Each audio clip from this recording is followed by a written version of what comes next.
Hello everyone, here I am starting another course on genomic data and file formats.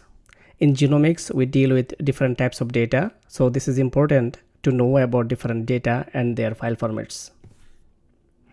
In genomics, we deal with large amount of data. This data could be raw data, or after processing raw data, we produce large amount of downstream files. Those data are stored in very specific files, and the definition of the file formats are very standardized in genomics.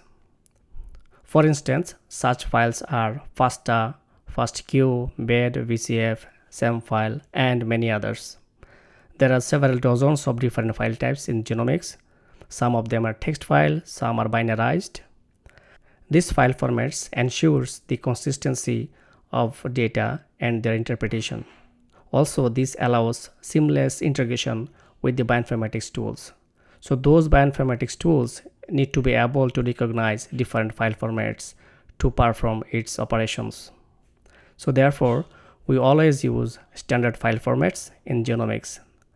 And to run bioinformatics tools, as well as to understand their results, we must know the file formats and we must know how to interpret the information within these file formats. In this course, we will learn about the common file formats. I will keep adding more and more videos in this playlist.